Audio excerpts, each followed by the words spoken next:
Hello friends, आज मैं आपसे स्टैटिक और डायनामिक इकोनॉमिक्स के बीच में डिफरेंस डिस्कस करने जा रही हूँ। ये एक रिक्वेस्टेड वीडियो है, इसीलिए मैंने जो आपका सिलेबस है 11th का उसके मिड में इसको डिस्कस किया है। फाइन। तो स्टैटिक वर्ड का जो लिटरल मीनिंग होता है वो होता है स्थिर रहना या कांस्टेंट रहना, जबकि दूसरी तरफ डायनामिक वर्ड का मतलब होता है चेंजेस के होते रहना। तो अगर हम बात करें स्टैटिक इकोनॉमिक्स की, तो इकोनॉमिक्स तो आप पहले से ही जानते हो कि इकोनॉमिक्स में चीजें बदलती जो रहती हैं उसके बारे में हम स्टडी करते हैं।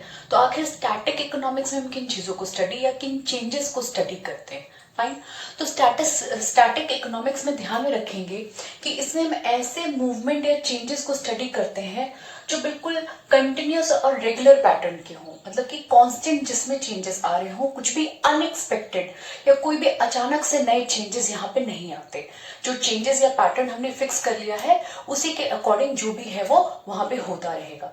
जबकि दूसरी तरफ डायनामिक में अचानक से जो भी अनएक्सपेक्टेड चीजें होती हैं इकोनॉमी में, लाइक अचानक से गवर्नमेंट ने नई टैक्स पॉलिसी इंप्लीमेंट कर दी या फिर कुछ सब्सिडी दे दी या फिर कोई भी अचानक से जो चेंजेस आते हैं उसको भी इंक्लूड किया जाता है, याद रखेंगे। तो ऑब्वियस सी बात है कि इसमें हम क्या करते हैं कि इकोनॉमी को मोशन में मानते हैं, मतलब कि इकोनॉमी चल रही है, उसमें नए नए चेंजेस आ रहे हैं और उन सारे अनएक्सपेक्टेड चेंजेस को यहाँ पे स्टडी किया जाता है।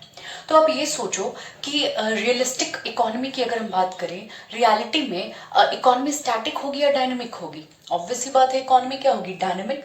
तो हम ये मान के चलते हैं कि जो स्टैटिक इकोनॉमिक्स है वो रियल वर्ल्ड से काफी दूर है। क्यों? क्योंकि यहाँ पे हम चीजों को कांस्टेंट या स्थिर मान के चलते हैं, जबकि रियलिटी में तो ऐसा नहीं होता, आए दिन नए नए चेंजेस आते रहते हैं। जबकि दूसरी तरफ जो डायनामिक इकोनॉमिक्स है उसे बहुत ही क्लोज टू रियल वर्ल्ड हम मानते हैं। फाइन।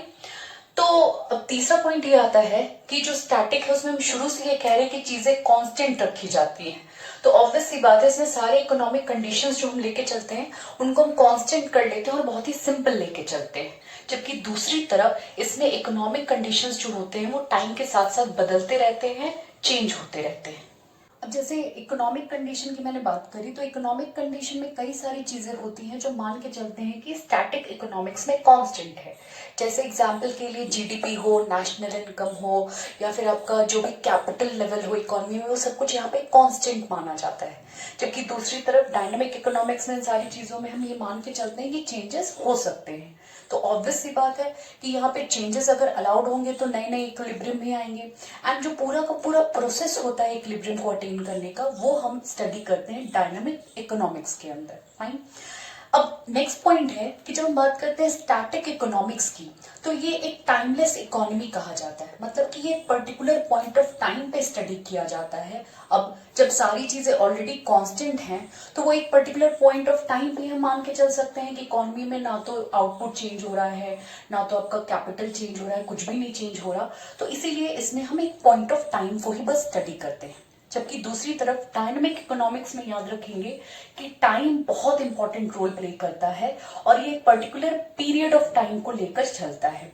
पॉइंट ऑफ टाइम और पीरियड ऑफ टाइम का भी डिफरेंस ध्यान में रखेंगे। पॉइंट ऑफ टाइम मतलब एक निश्चित समय, जबकि पीरियड ऑफ टाइम मतलब एक ड्यूरेशन, जैसे 1 महीना, 1 साल, 2 साल, 10 साल, तो that is called period of time.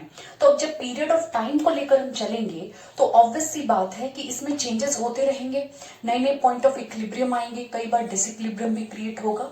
तो अगला पॉइंट इसीलिए क्या कहता है कि इसमें सिर्फ एक इक्विलिब्रियम को हम स्टडी करते हैं, जबकि डायनामिक में इक्विलिब्रियम में चेंजेस आते रहते हैं, कभी इक्विलिब्रियम आता है, कभी डिसइक्विलिब्रियम आता है। क्यों? क्योंकि मान लो हम एक पर्टिकुलर इक्विलिब्रियम पे ऑलरेडी हैं और अचानक से इकोनॉमी में कुछ चेंजेस आ गए तो वो पर्टिकुलर इक्विलिब्रियम तो हमारा रहेगा नहीं, फिर कुछ नए चेंजेस आएंगे और इकोनॉमी डिसइक्विलिब्रियम में चली जाएगी। और हम जैसा कि जानते हैं कि फैक्टर्स तब तक बदलते रहेंगे जब तक कि हम नया इक्विलिब्रियम अटेन नहीं कर लेते। क्लियर है?